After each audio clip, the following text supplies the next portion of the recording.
All right. तो अब हमारा टॉपिक है division of labour and specialisation. इससे आप बहुत अच्छे तरीके से वाकिफ हैं।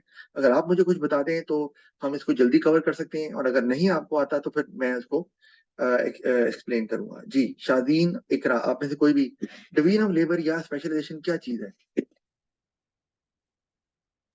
सर लेबर कुछ टास्क करने के अंदर स्पेशलाइज्ड होती है ट्रेनिंग वगैरह करके, so they can do that task more efficiently and in less time. Okay, all right. और कोई और बताना चाह रहा है? आई मीन ये तो शादीन आपने बताया ना? जी सर, मैंने बताया। है? नहीं, मैंने असल में देख नहीं रहा था ना कौन बोल रहा है। अभी शादीन आपने बताया ना, हाँ ठीक है। इकरा, आप कुछ बताना चाह रही है उसके बारे में?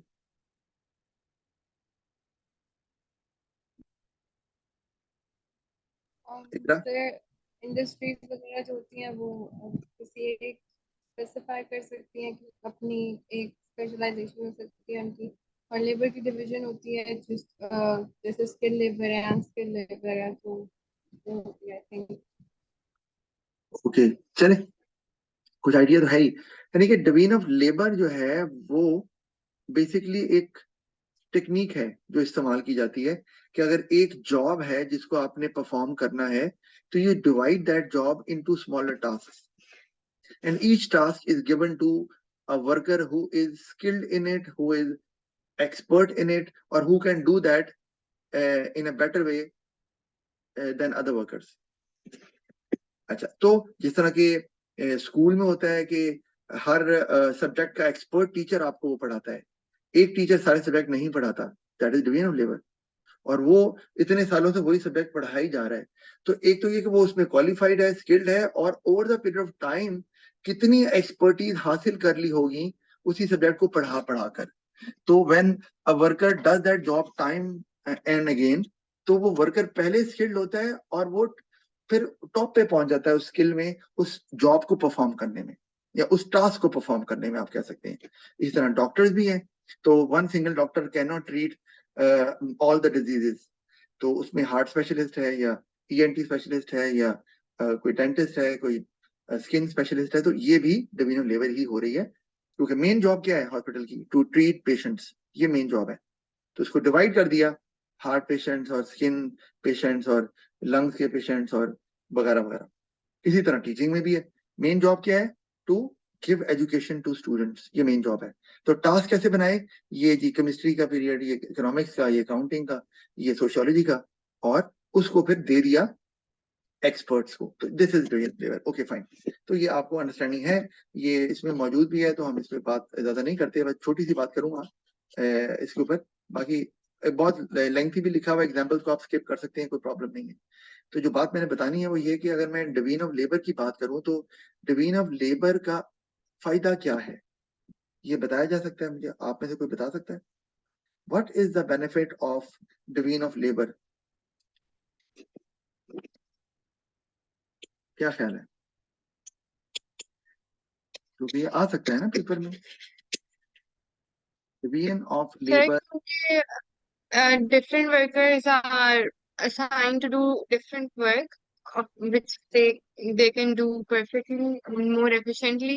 It is done more quickly okay, and और without राइट। wastage of एक आप, resources. अच्छा, दो दो चीजें। एक आपने कहा टाइम सेविंग, बिल्कुल हो सकता है। एक आपने कहा जी लेस वेस्टेज,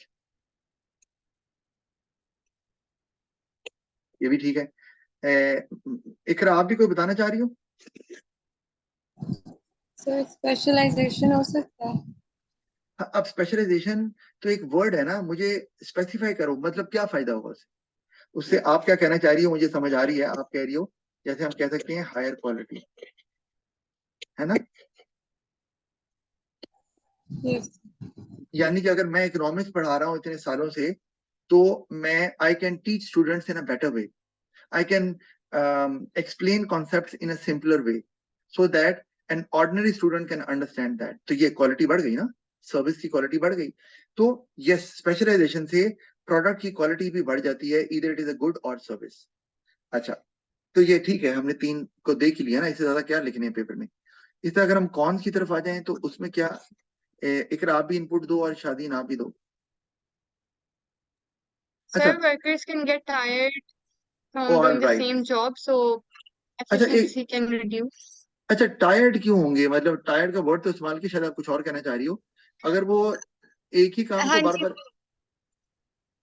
आप शायद कहना चाह रही होगी ये boredom, yes, they get bored. Yes. क्योंकि अगर आप कहोगे कि वो थक जाएंगे तो अगर वो स्पेशलाइजेशन नहीं करेंगे तब भी उतना ही टाइम काम करना पड़ेगा। हाँ, उसमें टास्क डिफरेंट हो सकते हैं, लेकिन काम तो उतना ही करना पड़ेगा, थकेंगे तब भी। तो ये वो थकना नहीं है, ये है when you lose your focus, when you lose your concentration, और उसकी वजह से वो जो बोर्डम आ रहा है तो वो आपको फीलिंग देता है ऑफ डिससेटिस्फैक्शन एम्प्लॉइज को, and they might leave the job. ये हो सकता है, आप एक अच्छा वर्कर लूज कर सकते हैं। अच्छा, और यानी कि बोर्डम जो है वो leads to dissatisfaction of job. और क्या हो सकता है, क्या नुकसान है और? सर हम ये कह सकते हैं कि कम हो जाएगा लेबर, क्योंकि डिवाइड हो गया है, तो हमारे पास लेस लेबर अवेलेबल होगा। नहीं, लेस, आपको शायद वर्कर ज्यादा रखने पड़ेंगे, तो आप ये कह सकते हैं costly for every single task, no matter how small it is, how tiny it is, you have to hire a separate worker. तो ये आपको कॉस्टली पड़ जाएगा, प्रॉफिट पे इंपैक्ट आएगा, बिल्कुल सही है। उसके अलावा एक और कर लेते हैं, एकरा कोई ध्यान में आ रहा है?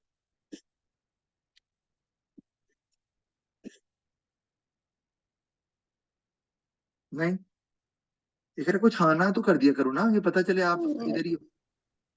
नहीं, कोई बात नहीं, नहीं आता तो। नहीं सर। अच्छा ओके, हाँ तो कोई मसला नहीं ना, आप तो सीख रही हो, ठीक है। वो है जी डिपेंडेंट, थोड़ा गलत हो गए स्पेलिंग। वो है जनाब डिपेंडेंसी ऑन अदर वर्कर्स। मतलब ये कि for example I teach in school and one day I get absent, can anybody teach you the same lesson? क्या होता है स्कूल में? No, there no, is nobody, there is nobody who can teach you. क्यों? क्योंकि division of labour हुई हुई है, वो इकोनॉमिक्स का सब्जेक्ट या बिजनेस का सब्जेक्ट जो है सिर्फ मैं पढ़ाता हूँ। If I miss that day, it means there will be nobody who can perform that task. तो प्रॉब्लम हो जाएगी, उससे कस्टमर डिससेटिस्फैक्शन हो सकती है। जैसे स्टूडेंट्स कह सकते हैं आज ही हमारा 1 घंटा जाया हो गया, सर नहीं आए। इसी तरह से फैक्ट्री में कुछ चीजें बन रही हैं and the one worker is absent और nobody can do that job, तो वो whole production process will put to a halt. वो कोई काम ही नहीं कर सकता। जैसे मैं एग्जांपल देता हूँ, लेट्स से फर्नीचर मैन्युफैक्चरिंग, तो जो फर्नीचर को असेंबल करता है, जोड़ता है, कारपेंटर नहीं है फॉर एग्जाम्पल, तो अब जो पेंट वाला है जिसने पेंट करना है फर्नीचर को, वो कुछ नहीं कर सकता, क्योंकि वो फिनिश फॉर्म में फर्नीचर आ ही नहीं रहा, तो पेंट कहां से करे? तो काम रुक गया। अब no furniture will be made, और कस्टमर का जो ऑर्डर है वो डिले हो जाएगा, वो टाइम पर पूरा नहीं होगा। तो ये इस तरह से आप इसको लिख सकते हैं। अच्छा, एक बात आपको जो मैंने सिखानी है वो है कि ये आपको पता होना चाहिए, वो एक कमांड वर्ड है, वैसे तो मैं आगे डिटेल में बताऊंगा कि क्वेश्चन कैसे अटेम्प्ट करने हैं जब हम वर्कशीट करेंगे। वो है एनालिसिस। एनालिसिस क्या होता है आपको पता है? ये क्या स्किल है जो कि इकोनॉमिक्स में रिक्वायर्ड होती है? शादीन, इकरा, बताओ।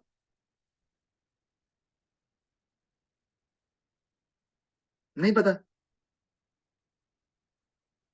बाबा हाँ ना तो कर दो। हेलो। sir, conclusion होता है। अच्छा ओके, शादीन या आपने कहा, और इकरा आप क्या कह रही हो? सर एनालाइज करना सिचुएशन को, मतलब जैसे दोनों sides of the argument discuss करना, आई थिंक कुछ ऐसा। ओके ऑलराइट, ठीक है, बेटर था। एनालिसिस में दोनों साइड डिस्कस करना जरूरी नहीं होता। एनालिसिस का मतलब ये है whatever you are saying you have to explain it well. मतलब आसान लफ्जों में you have to develop your point. यानी कि जब आप कहते हो कि ये टाइम सेविंग होता है, तो you have to justify that कैसे होता है। वो आपको बताना पड़ेगा कि वर्कर जो हैं they get expert and they are able to complete that job in a much much quickly than other workers because they know how to complete the job quickly. तो development of your point is called analysis. Wastage क्यों कम होता है? क्योंकि because of their expertise और because they are doing the job time and again for so many years, so they do not make mistakes. So when they do not make mistakes, rework is not required. That leads to less wastage. ये this is what we call analysis, developing your point. आप अगर mention करोगे ना तो आपको सिर्फ knowledge के number मिलेंगे, एनालिसिस के नहीं मिलेंगे। बहरहाल ये हम बात करेंगे जब क्वेश्चन की तरफ आते हैं, तो फिर देखेंगे इसको। तो इसी तरह हायर क्वालिटी क्यों कैसे होगी डिवीजन ऑफ लेबर से, ये आपको बताना है। हायर क्वालिटी क्यों होगी? क्योंकि over the period of time वो जो वर्कर्स हैं उनकी चूंकि स्किल है and they know how to complete a task in the best possible way. तो वो जो प्रोडक्ट भी whatever product that would come out वो हाई क्वालिटी का होगा, क्योंकि जितने टास्क पीछे किए गए प्रोडक्ट को बनाने के लिए वो सारे टास्क जो है ना वो बेस्ट पॉसिबल वे में परफॉर्म किए गए हैं bye someone or those people who are best in the business or best in performing that task. तो इस तरह से परफॉर्म। बोर्डम, जैसे बताया कि बोर्डम होगा तो उससे आपने अभी बताया डिससेटिस्फैक्शन हो सकती है या उससे मिस्टेक्स भी हो सकती हैं। वर्कर्स फोकस लूज कर देंगे, फोकस लूज करेंगे तो मिस्टेक होगी। आपने वो देखा वो कलर कार पे जो बस उलट गई और उसने जो एक गाड़ी को बेचारे को, ड्राइवर खुद भी मर गया, सवारियां भी मार दी और वो ड्राइवर जो ऑपोजिट साइड से गाड़ी आ रही थी उसको भी उड़ा दिया, पता है ना कि नहीं पता? Yes, sir. हाँ पता है। तो वो ड्राइवर तो एक्सपर्ट था, वो तो मोटरवे पे रोज ही गाड़ी चलाता होगा, हम तो नहीं चलाते। लेकिन वही बात के रूटीन में कर करके फोकस चला गया, यार चलाते ही हूँ, क्या मसला है यार, चल रही है ठीक है।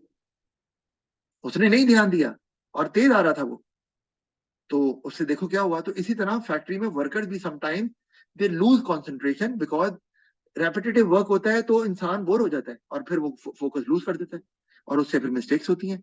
तो उससे प्रोडक्ट की क्वालिटी भी अभी तो ये नुकसान ही हो गया ना जानी। तो वहां तो वैसे प्रोडक्ट की क्वालिटी खराब हो सकती है, इट में लीड टू कस्टमर डिससेटिस्फैक्शन और फिर जो बिजनेस का जो ब्रांड इमेज है वो खराब हो जाता है। ये है एनालिसिस। इसी तरह कॉस्टली, कॉस्टली क्यों? क्योंकि it's not, you have to for each task you have to hire one worker, ठीक है। और if you require a worker who is expert in a particular skill or in performing a task, तो they always demand higher pay। ये याद रखें, यानी कि जितने भी स्पेशलिस्ट होते हैं वो ज्यादा पैसे मांगते हैं। आप आम डॉक्टर पे चले जाओ कम पैसे लेगा, स्पेशलिस्ट पे जाओगे ज्यादा पैसे लेगा। तो because they have unique ability to perform a task in a different way और in the best possible way, तो दे ऑलवेज चार्ज मोर।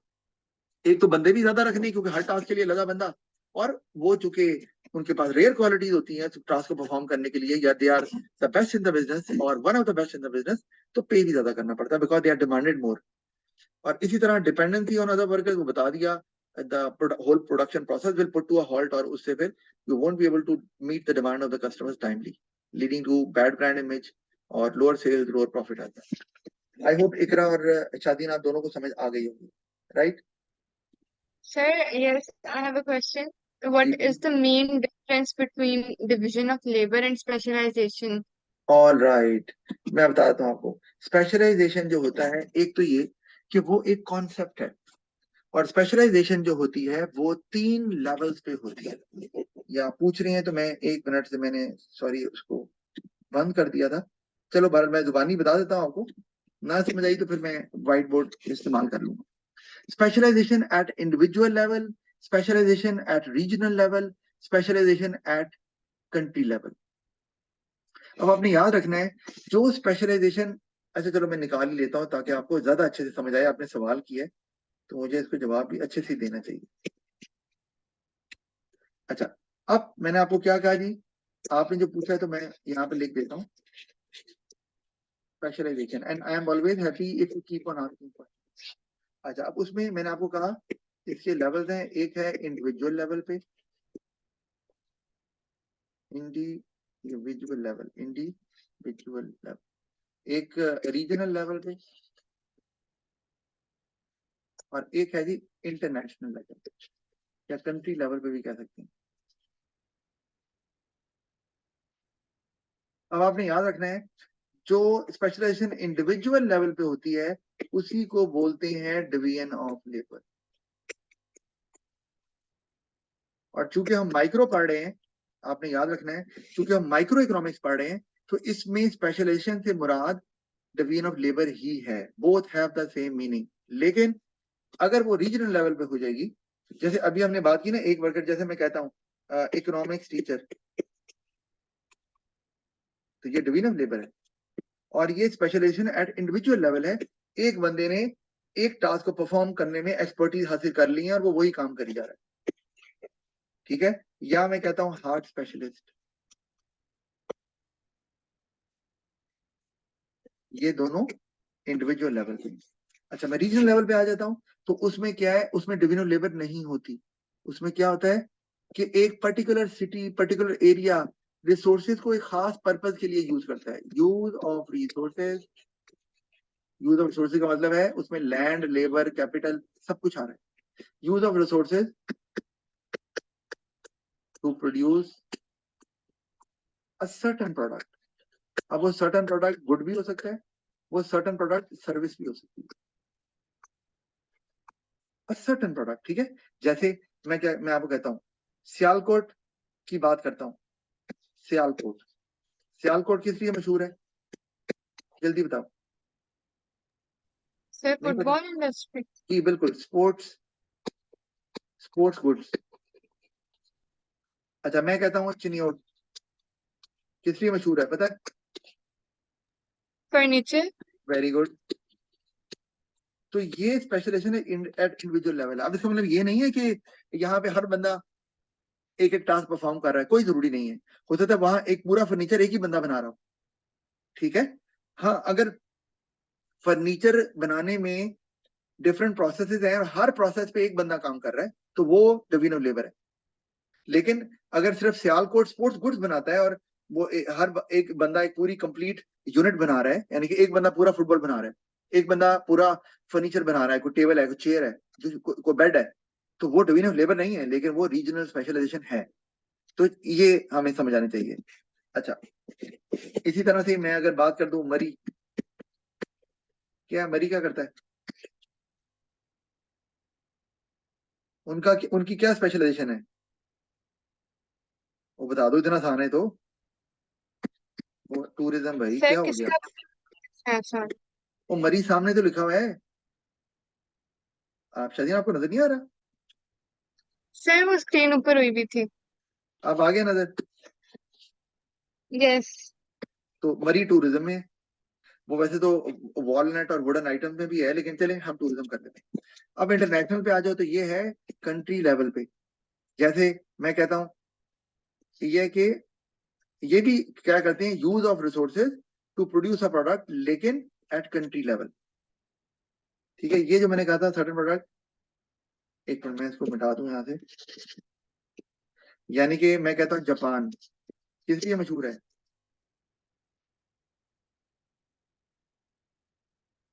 नहीं पता, टेक्नोलॉजी, नहीं सर।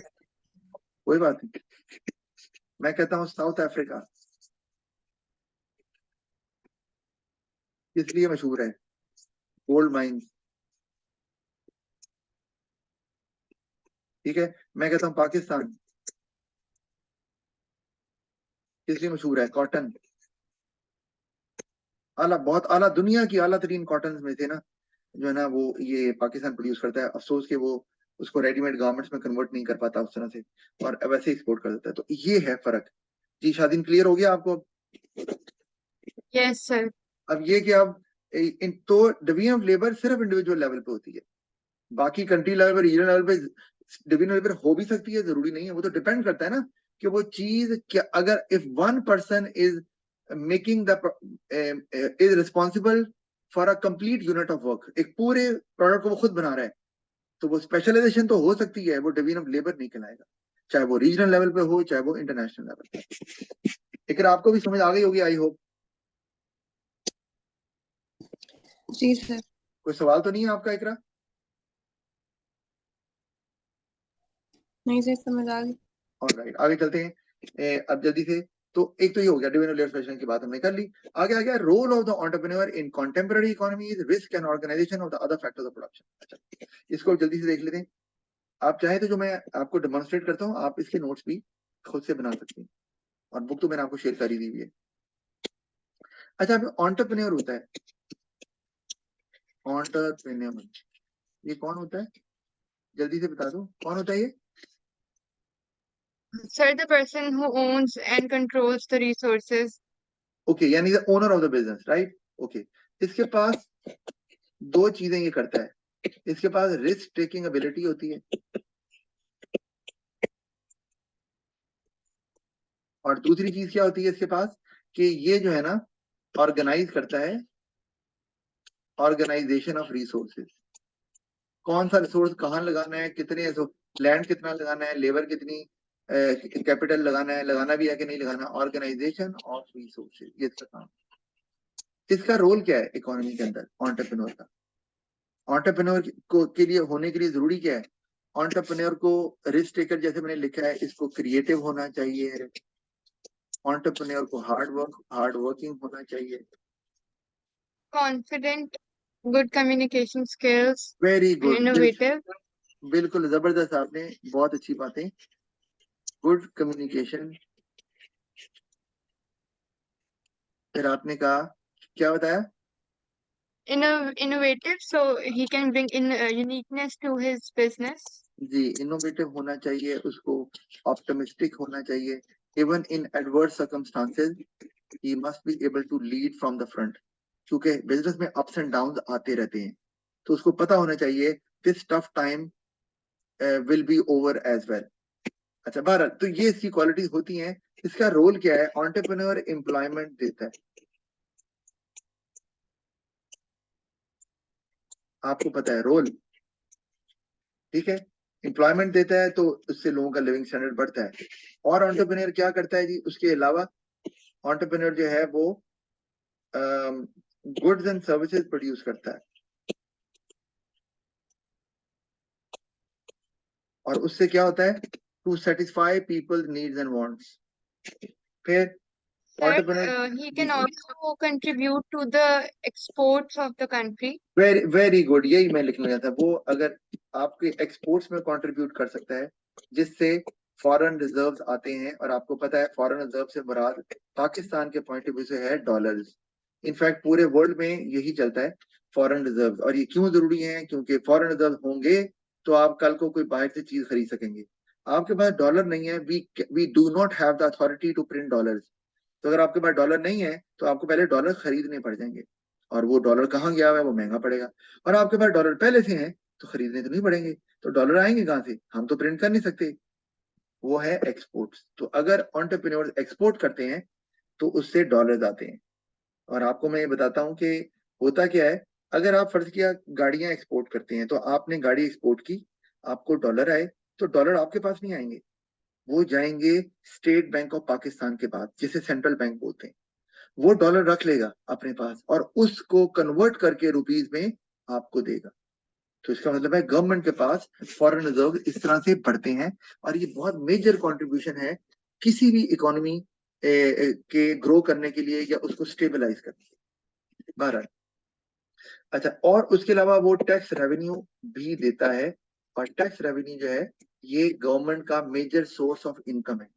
गवर्नमेंट इसी को यूज करके, जो बड़े बड़े बिजनेस होते हैं बहुत टैक्स देते हैं, जैसे टोयोटा, सुजुकी, आपका क्या कहते हैं, नेस्ले, ये बहुत बड़ी बड़ी company, Nestle is the largest food company in the world.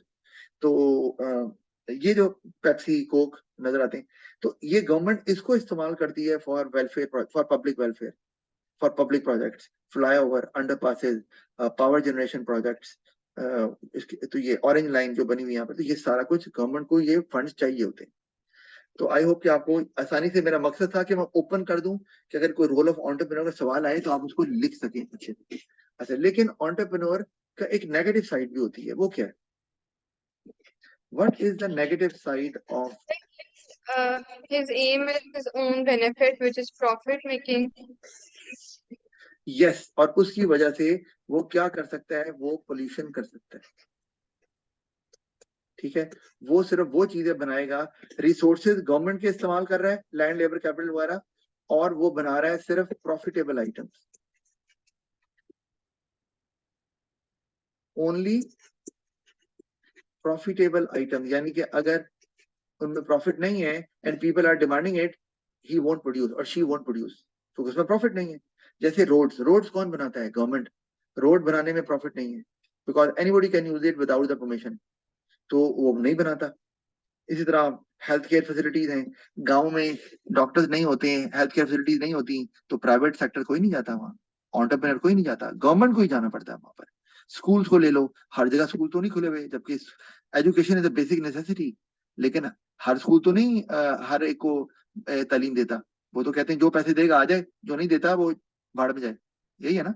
तो फिर प्रॉफिटेबल वो देखते हैं हमारे पास कौन सा जो प्रोडक्ट है जो हमने प्रोड्यूस करना है, तो ये भी एक डाउन साइड है।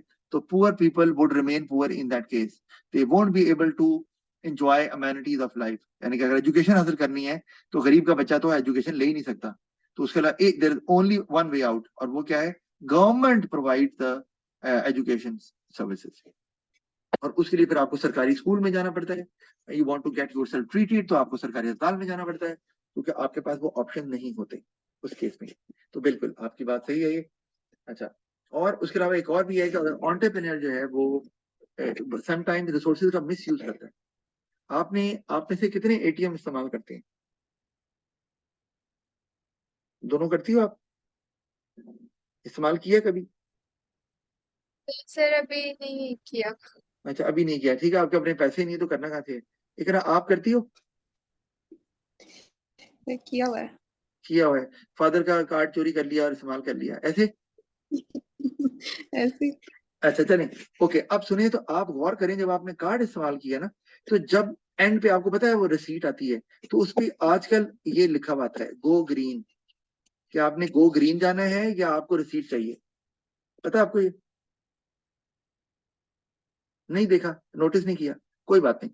यानी कि जब आपने पैसे निकाल लिए ना, तो वो आपसे पूछता है कि आपने देखना है बैलेंस कि कितना रह गया है, तो उसमें ये गो ग्रीन की ऑप्शन भी होती है। मतलब इसका क्या, आपको पता है ये जो रिसीट है, पेपर ही निकलेगा ना जिससे पता चलेगा बैलेंस कितना है। तो पेपर किससे बनता है बताओ? पेपर किससे बनता है? ट्रीज। जी क्या क्या? बोलो दोबारा। सर ट्रीज से। जी बिल्कुल ऐसे ही है, वो वुड से बनता है, ट्री से। तो जितना पेपर इस्तेमाल करेंगे उतना ही वुड ज्यादा इस्तेमाल होगा, और वुड ज्यादा इस्तेमाल होगा तो फॉरेस्ट कम होते जाएंगे, जो पाकिस्तान में पहले ही नहीं है। और फॉरेस्ट किस तरह क्लाइमेट को टेम्परेट रखते हैं, हीट को किस तरह से एब्जॉर्ब करते हैं, ऑक्सीजन कैसे रिलीज करते हैं एयर में, ये आप सबको पता है। तो इसका मतलब है जितने बिजनेसेस ज्यादा होंगे वो उतने ही तेजी से क्या करेंगे। तो ये उन्होंने हमें ऑप्शन देते हैं कि भाई पेपर ना मांगो, हमसे रिसीट ना मांगो, गो ग्रीन कर लो, मतलब बैलेंस देख लो खाली वर्चुअली स्क्रीन पे, और ना इस्तेमाल करो, क्योंकि रिसोर्सेज खत्म हो जाएंगे इस तरह से, वुड ज्यादा कटेगी, दरख्त खत्म हो जाएंगे। तो जो एंटरप्रेन्योर्स होते हैं जब वो बिजनेस चलाते हैं तो उन्होंने तो प्रॉफिट देखना है, that is their only motive. तो फिर वो रिसोर्सेज का बेदरेज इस्तेमाल करते हैं, they exploit resources, they use it very quickly. तो जब वो तेजी से इस्तेमाल करेंगे क्योंकि उन्होंने तो प्रॉफिट देखना है, तो those resources won't be available for the coming generation, and they will be deprived of those resources, resulting in lower living standard. दरख्त खत्म हो जाएंगे तो फिर रहेगा क्या आपके पास? कुछ भी नहीं रहेगा आपके पास, और फिर आप लोगों को वोट नहीं मिलेगा, या दोबारा फॉरेस्ट उगाने आसान काम थोड़ी होता है। तो ये भी एक डाउन साइड है एंटरप्रेन्योर की, कि वो रिसोर्सेज का बहुत तेजी से इस्तेमाल करते हैं, that is what we call exploitation. और उससे फिर the country might run out of that resource as well in the future. तो मेरा ख्याल आपको ये समझ आ गई, इकरा आपको भी क्लियर हो गया उसका role, qualities, down side? Yes sir. Okay alright, मैं जल्दी जल्दी मूव कर रहा हूँ क्योंकि ये आसान चीजें हैं और आप दोनों को ये आती हैं। अच्छा, फिर हम आगे आ गए resource allocation in different economic systems. अच्छा, हमने ऊपर बात जो इस पे की हुई है, तो मैं पीपीसी पे जल्दी आऊंगा, लेकिन थोड़ी सी बात इस पे हम कर लेते हैं। रिसोर्स एलोकेशन से मुराद क्या होता है? मैंने बताया था, क्या मुराद होती है रिसोर्स एलोकेशन से?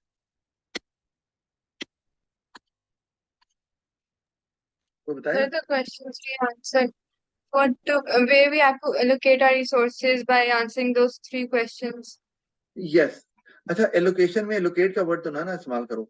अच्छा, मैं अभी रिसोर्स एलोकेशन की तरफ आ रहा हूँ, पहले जल्दी से बताओ ये सवाल के आंसर दे दो, मैंने मिस कर दिए। इकरा, आप, शादीन, आप दोनों ने एक आंसर देने हैं। What are the factors of production? बारी बारी आंसर दें।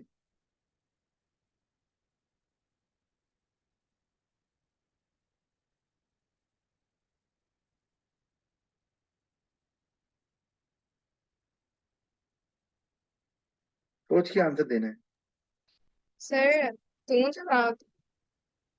जी। आंसर दूं? दें। डी। डी। अच्छा, और इकरा आप क्या कहती हो? Sir B. बी। अच्छा, आपने बी बोला। नहीं नहीं सर, मैं ए। शादीन, आप ये बोल रही हो? जी सर। और इकरा, आपने बी बोला है, right? Yes. Okay, the right answer is B. उसका रीजन है, रीजन ये है कि नेचुरल रिसोर्सेज सिर्फ लैंड को कवर करते हैं। जब हम, उसने ये थोड़ी कहा कि इनमें से कौन सा फैक्टर ऑफ प्रोडक्शन है। सवाल पे गौर करो, what are the factors of production, factor of production क्या होते हैं। तो आपने ऐसा ऑप्शन देना है जो लैंड, लेबर, कैपिटल, एंटरप्राइज सबको कवर करे। तो ए में सिर्फ लैंड कवर हो रहा है, डी में सिर्फ लेबर कवर हो रही है, सी तो ऐसी बस बात लिखी हुई है, बी जो है another term for resources in an economy. तो फैक्टर ऑफ प्रोडक्शन का ऑल्टरनेटिव वर्ड रिसोर्सेज है, जिसमें सारे कवर हो जाते हैं, लैंड, लेबर, कैपिटल, एंटरप्राइज। तो गुड जॉब इकरा। शादीन, समझ आ गई ना?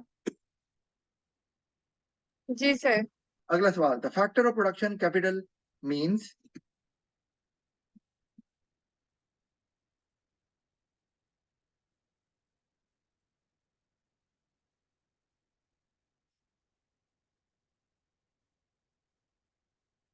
Sir B.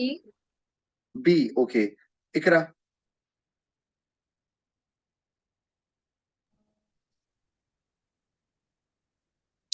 तो बी होगा। आपको भी बी लग रहा है। इकरा, आपने अकाउंटिंग पढ़ी हुई? अच्छा, आप तो साइंस से आई हो, है ना? जी। हाँ, अच्छा, तो कोई बात नहीं। अच्छा, ये याद रखना है, एक तो बात ये कि अगर हम बी को बात, एक तो बात ये, इकोनॉमिक्स में money is not called capital, ये मैंने आपको बताया हुआ है। बिकॉज इकोनॉमिस्ट से कि money can not produce anything directly, money can only by those items that can help in the production process. Money खुद कुछ नहीं कर सकता, सिर्फ वो परचेज करके दे सकता है। तो सी और डी तो निकल गए, ओके, ए और बी रह गए। अब बी पे आते हैं, value of assets owned by a firm. अब आपको पता है, वैल्यू ऑफ एसेट्स की बात तो कर रहे हैं, एसेट्स होते क्या हैं? को बताएगा मुझे, पता होना चाहिए ना, क्या मुराद है assets owned by a firm?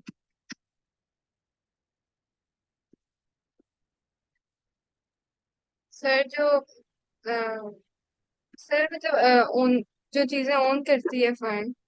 Okay, मुझे देन बताओ। थिंग्स। अ, शादी, मेरी बात सुनो, क्या कैश एसेट होता है?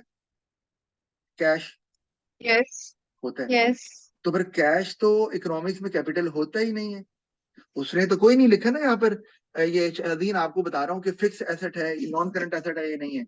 वैल्यू ऑफ एसेट यानी कि जितने एसेट गवर्नमेंट फर्म ओन करती है उसको कैपिटल बोलते हैं, बिल्कुल गलत। एक बात, दूसरी बात, एसेट की वैल्यू को कैपिटल नहीं बोलते।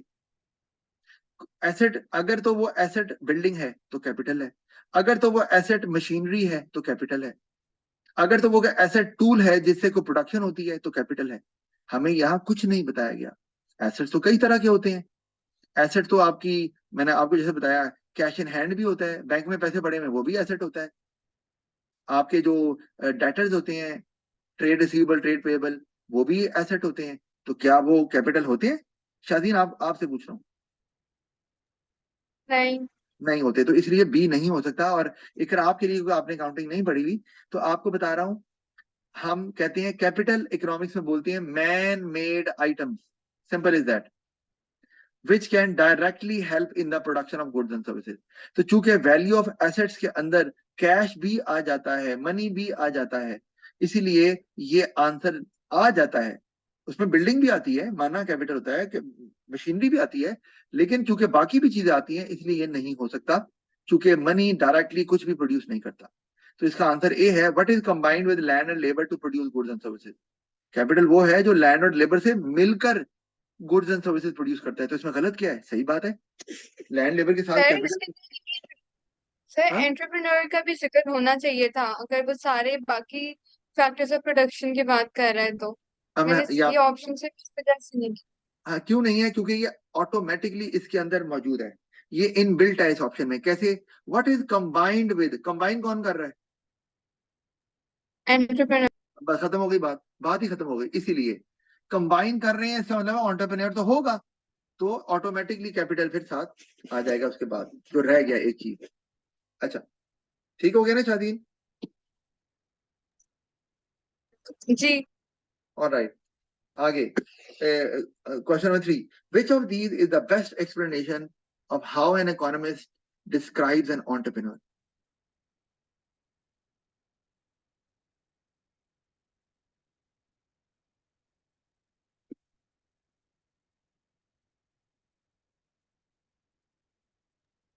फिर डी।